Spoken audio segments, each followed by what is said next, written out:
적인 세계적인 지도자, 여러분 제일 무디 목사님 아시죠? 무디 목사님이 한 번은 영국을 방문하게 되어 있었습니다. 영국에 있는 동안에 젊은 전도자, 청소년 전도를 했던 헨리 모어하우스라는 젊은 목사님이 무디 목사님을 따라다니면서 많은 도움을 주셨어요. 그래서 영국을 떠나기 전에 이렇게 말했다고 그럽니다. 헨리 목사님, 혹시 미국에 오시면 나에게 꼭 연락을 해주게나 내가 섬기는 교회, 무디 교회에서 설교할 수 있는 기회를 주겠다고 그랬어요. 그런데 진짜 미국에 왔어요. 헨리 목사는 진짜 연락을 한 거예요. 무디 목사님에게. 그런데 사실은 무디 목사님은 이분의 설교를 한 번도 들어본 일이 없고 젊은 설교자이기 때문에 약속은 지켜야겠고, 그때 마침 무디 목사님은 시카고를 떠나 있을 때였어요. 그래서 월요일 저녁에도 있는 기도회가 있었기 때문에, 저녁 시간에 늘 작은 기도회가 있었기 때문에 월요일 저녁 기도회 설교를 한번 시켜보고, 교인들이 좋아하면 화요일도 수요일날 저녁까지도 기도회를 인도하도록 그렇게 부탁을 했다고 합니다. 그런데 교인들이 열렬한 반응이 있어서 이 기도회는 목요일도 금요일도 토요일도 한 주간 내내 계속되었습니다. 무디 목사님이 자기 아내에게 전화를 걸었다고 합니다. 도대체 그 젊은이가 뭘 설교하길래 그렇게 교인들이 좋아하느냐? 아내가 대답하기를, 그 젊은 설교자는 요한복음 3장 16절만 가지고 매일 저녁 설교를 하고 있어요.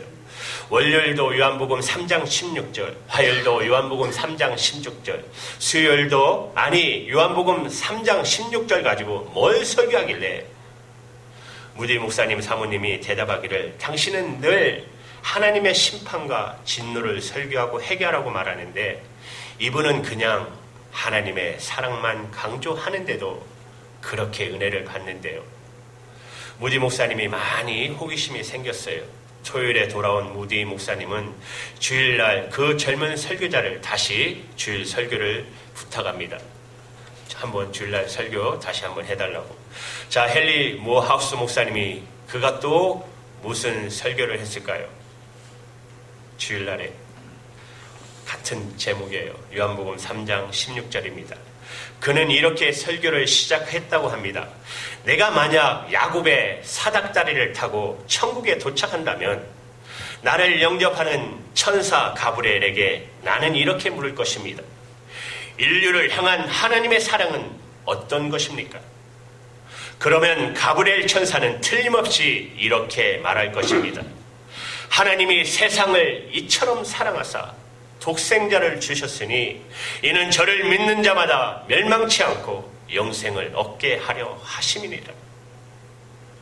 한 유명한 전도자는 바로 유명한 구절, 아마도 성경에서 가장 많이 알려진 요한복음 3장 16절에 인류가 추구할 수 있는 모든 위대한 것이 다 들어있다 그랬어요. 우선 이 구절 안에 있는 위대한 사랑의 근원이 있습니다. 그분은 하나님이십니다. 하나님이 이 세상을, 이 구절 안에는 위대한 사랑의 크기가 있습니다. 그 사랑의 크기는 이처럼입니다. 또 여기에 위대한 사랑의 범위가 드러나 있습니다. 이 세상을 이처럼 사랑하사, 여기 위대한 사랑의 행동이 있었습니다. 주셨으니, 독생자를 주셨으니 십자가에 주셨다는 말입니다. 여기에 위대한 사랑의 선물이 있습니다. 그 가장 위대한 선물은 독생자입니다. 위대한 사랑의 수혜자는 누구일까요? 누구든지입니다. 누구든지 저를 믿는 자는. 위대한 사랑의 통로는 무엇일까요? 믿음입니다. 믿는 자마다입니다. 위대한 믿음의 대상은 누구일까요? 그분, 바로 예수 그리스도이십니다. 이 구절에 나타난 위대한 약속은 뭘까요? 멸망치 않고. 이 구절에 증언하는 위대한 소유는 뭘까요? 영생을 얻으리라입니다. 그 위대한 선물 하나님께서 주신 것입니다. 바로 예수 그리스도이십니다. 그렇다면 여러분 어떤 의미에서 독생자 예수 그리스도는 하나님의 위대한 사랑의 선물이 되었는가를 생각해 보려고 합니다. 첫 번째로 하나님이 주실 수 있는 가장 좋은 선물이십니다. 독생자 예수님은 하나님이 주실 수 있는 가장 좋은 선물이십니다. 하나님이 인류에게 주실 수 있는 가장 소중한 것, 여러분 뭐라고 생각하십니까? 자신의 외아들, 바로 독생자 예수 그리스도가 아니겠습니까? 어떤 절친 두 목사님께서 함께 대화를 나누게 되었다고 그래요. 그런데 한 분은 아들만 5을 가지신 목사님이에요. 한 분은 결혼한 지 오래되었지만 저희 가정처럼 자식이 하나도 없는 목사님이 두 분이 대화를 나누게 되었어요. 자녀가 없었던 목사님이 자식 5 가진 친구 목사에게 이렇게 말했다고 합니다. 자네는 자식이 5이니 자식 하나 나에게 양자로 보내주면 안 되겠나? 그냥 지나가는 말로 한번 해보신 거래요. 그런데 뜻밖에도 그 목사님이 이렇게 대답하더래요. 그거 어려운 일 아니지. 그러더래요. 막상 대답을 했지만 집에 돌아가서 이제 자식 5 중에 누구를 양자로 보낼 것인가?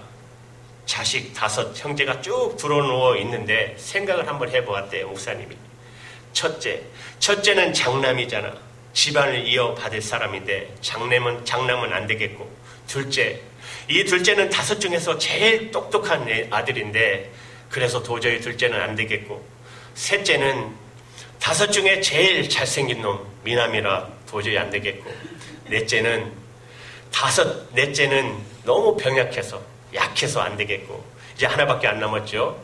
5째는 막내라 너무너무 귀여운 거예요. 그래서 도저히 줄 수가 없는 거예요.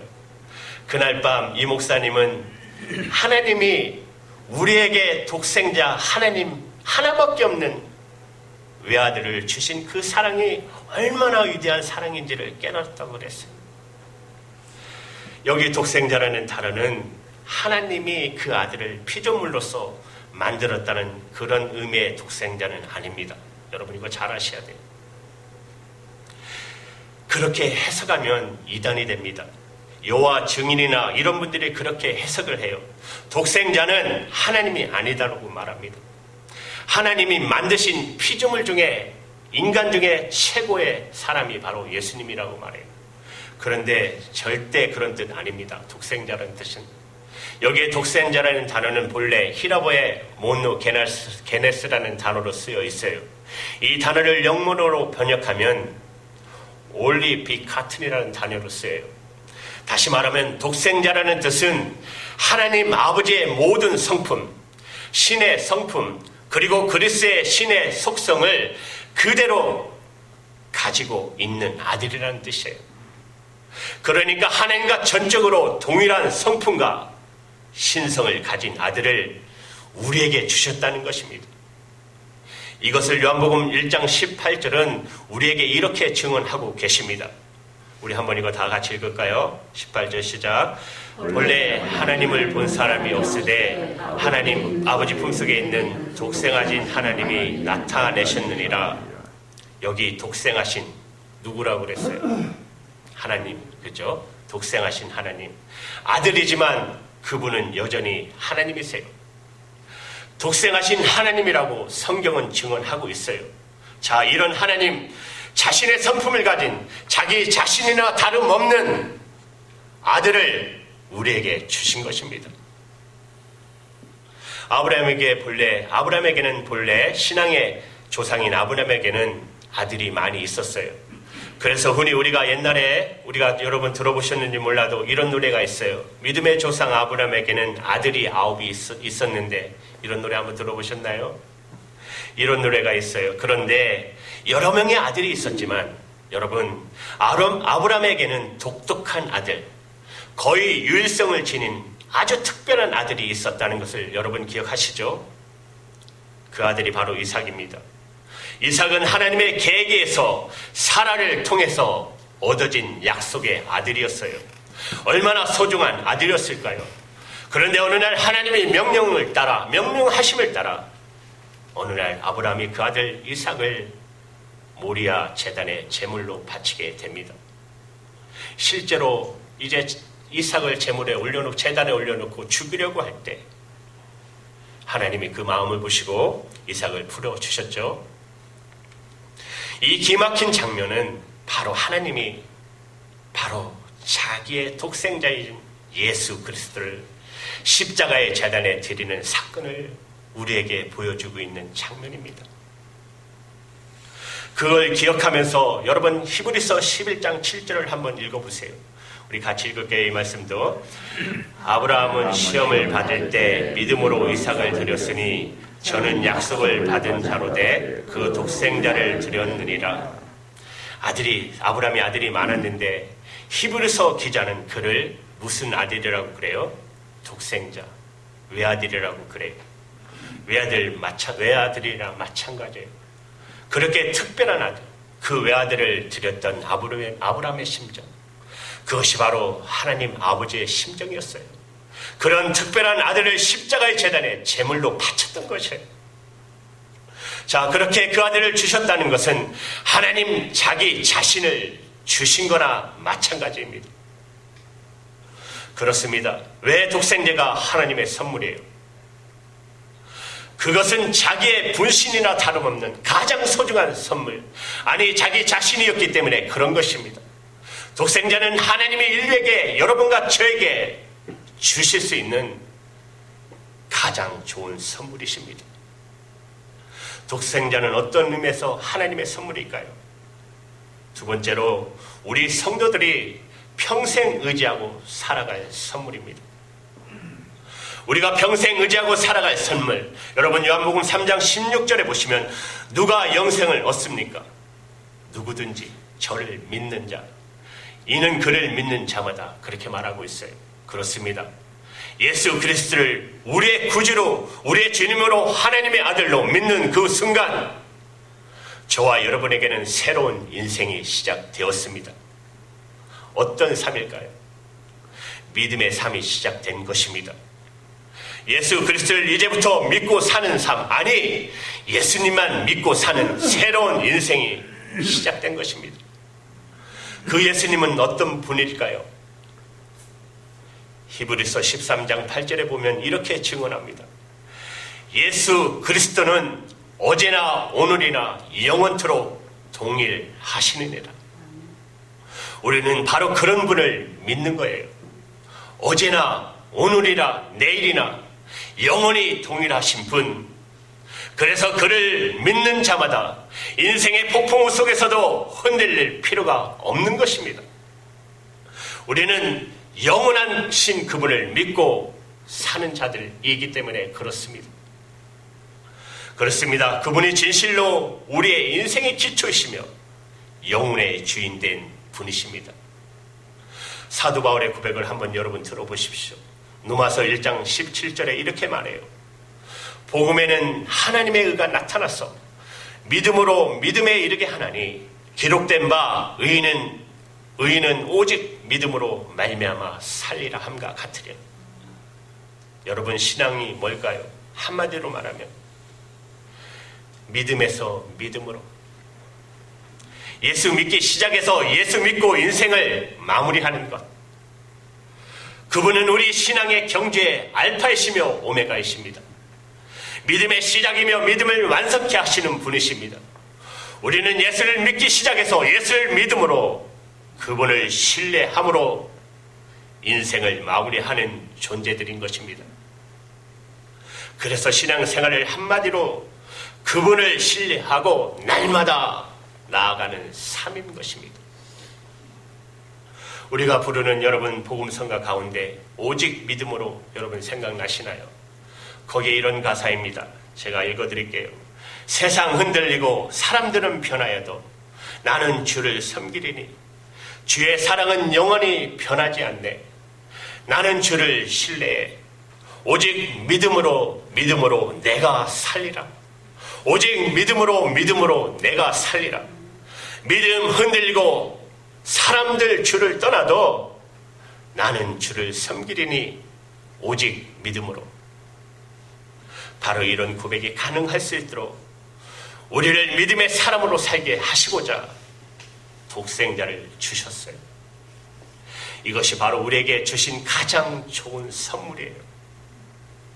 독생자를 받아들이는 믿는 순간부터 우리는 예수 그리스도를 믿는 신앙의 삶을 시작하는 것입니다. 하나님께서 성도들에게 주신 놀라운 선물, 바로 예수 그리스도이십니다. 여러분, 크리스마스는 지났지만 이런 유무가 있어요. 한국에 살다가 미국으로 이민 간 한국 교포 한 분이 성탄의 계절에 운전하고 가시다가 그만 사슴을 쳤어요. 그런데 경찰이 왔어요. 제가 사슴을 쳤습니다. 이걸 영어로 말하려고 하는데 아직 영어가 시원치 않으니까 생각이 안 나는 거예요. 경찰한테 설명은 해야겠는데 제가 사슴을 쳤어요. 그러다가 얼른 생각이 나서 경찰한테 You know, 누덜프 꽝 그랬어요. 누덜프 꽝. 그러니까 경찰이 빙그레였더니 이렇게 말하더래요. 산타 오케이?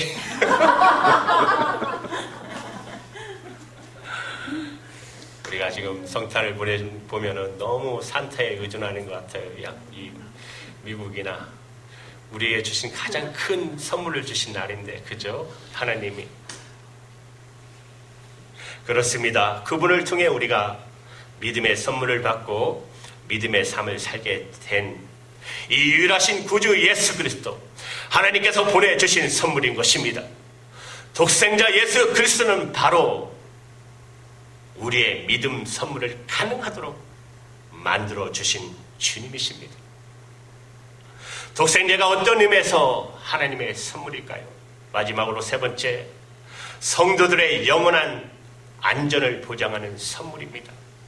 독생자가 가장 좋은 선물인 이유는 이 독생자 예수로 말미암아 우리가 영원한 운명의 보장을 받았다는 것입니다.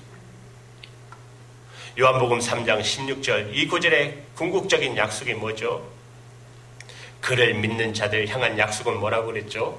멸망치 않고 영생을 얻으리라, 그렇게 말씀하고 있죠. 그리고 계속해서 이어지는 말씀, 요한복음 3장 17절 말씀을 보시면 하나님이 그 아들을 세상에 보내신 것은 세상을 심판하려 하심이 아니요 저로 말미암아 세상이 구원을 받게 하려 하심이래라. 믿으십니까? 예수님 때문에 구원받고 그래서 멸망에 이르지 않고 영생을 얻을 수 있다는 것, 그러므로 예수님을 믿는 그 순간부터 우리는 더 이상 심판을 두려워할 필요가 없습니다. 그렇습니다. 우리의 구원의 문제를 의심할 필요도 없습니다. 우리는 멸망을 걱정할 필요가 없습니다. 이것이 바로 복음입니다. 기쁜 소식입니다. 굿뉴스입니다. 우리가 잘 아는 요한복음 5장 24절의 약속의 말씀을 여러분 기억하십니까? 여러분 이 말씀 같이 읽을게요. 시작. 내가 진실로 진실로 너에게 이르노니 내 말을 듣고 나 보내신 이를 믿는 자는 영생을 얻고 심판에 이르지 아니하느니 사망에서 생명으로 옮겨드리라. 아멘. 이것이 복음입니다. 우리는 영원한 안전을 보장받았어요. 그러나 우리가 영원한 구원의 보장을 받을 수 있었던 것은, 그것은 독생자 예수님이 십자가의 희생 때문에 그렇게 된 것을 여러분 결코 잊지 마셔야 합니다. 지금 우리 고국에서 자주 화재로 인한 피해, 인명피해 여러분 보셨죠? 뉴스 보면. 그걸 보면 인재라고 해요. 충분히 희생을 막을 수 있는데 사고가 나면 그때는 뭐 또 요란하게 떠들고 대책을 내놓고 방비하겠다고 계획을 세웁니다. 지나고 나면 그대로예요. 이제는 우리나라도 제대로 안전법을 세우고 지켜야 할 때입니다. 진짜로. 몇 해 전 겨울에 부산 동구에서 3일 아파트에 화재 사건이 일어났을 때 한 어머니가 자기 자식들을 살리기 위해서 두 아이를 꼭 끌어안고, 그리고 잿더미로 발견된 사건이 온 국민들의 마음을 안타깝게 만드는 사건이 있었습니다. 경찰이 이 아파트에 진입해서 완전히 잿더미가 되어버린 이 아파트에 들어가 보니까 이 두 아이를 꼭 끌어안은 엄마, 그런데 그 시신을 분리하기가 힘들었다고 그래요. 너무 꽉 끌어안고 있었기 때문에 놓칠 수 없는. 꽉 끌어안고 두 아이 살려보려고. 그러나 불행히도 엄마와 아이들은 함께 이 하재 속에서 삶을 마칠 수밖에 없었습니다. 안타까운 일이죠. 그것이 인간의 한계예요. 여기서 우리는 고귀한 모성애의 사랑을 볼 수 있지만 또 최선을 다해서 살릴 수 없었던, 최선을 다했어도 살릴 수 없었던 인간의 한계를 발견하게 됩니다. 그러나 독생자 예수 그리스도는 자신을 십자가에 내어주신 희생을 통해서 우리를 살리셨습니다. 우리를 구원을 해 주신 것입니다. 그분은 우리를 구원하는 일에 결코 실패하실 수 없는 분이십니다. 그것은 전능하신 그분의 주권과 능력 때문에 그래요. 그래서 요한복음 10장 28절은 영원한 안전을 약속하는 말씀을 이렇게 우리에게 주셨어요. 내가 저에게 영생을 주노니 영원히 멸망치 아니할 터요 또 저희를 내 손에서 빼앗을 자가 없느니라. 아멘. 그분은 뺏기지 않으세요. 그분은 우리를 붙들고 살리시는 분이세요. 그래서 하나님께서 독생자 예수 그리스도를 이 세상에 보내신 것입니다. 그러나 반드시 여러분 꼭 기억할 것은 그분이 우리를, 여러분과 저를 구원하기 위해서 그분 자신을 십자가에서 우리에게 주셨다는 사실 결코 잊지 마시기 바랍니다. 어떤 부부가 다툼을 하다가 남편이 부인에게 이런 말을 했다고 합니다. 여보, 내가 당신에게 안 해준 게 뭐가 있어? 난 당신에게 모든 것을 주고자고 노력했어.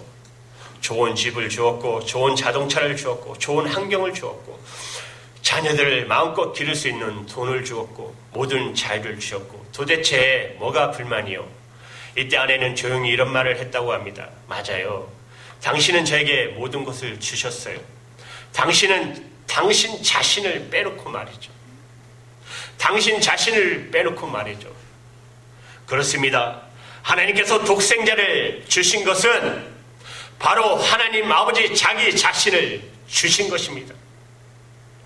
그 독생자를 나의 구주와 주님으로 영접하는 순간 우리는 영생을 얻고 구원을 얻는 신앙의 삶을 시작합니다. 성경은 말합니다. 영접하는 자, 그 이름을 믿는 자에게는 하나님의 자녀가 되는 권세를 주셨다고. 이 독생자를 저와 여러분의 주님으로 받으셨습니까? 아니면 받으시겠습니까? 그 예수님을 인격적으로 구주와 주님으로 믿고 우리 마음속에 영접하는 순간 우리에게 영원하고도 새로운 삶, 믿음의 복된 삶이 시작될 수 있습니다. 이것이 바로 독생자 예수 그리스도를 선물로 보내신 하나님의 뜻인 것입니다. 바로 이 기쁨, 바로 이 놀라운 은혜가 오늘 우리 모두의 가슴에 치우는 선물이 되시기를 주님의 이름으로 축복합니다. 기도할게요.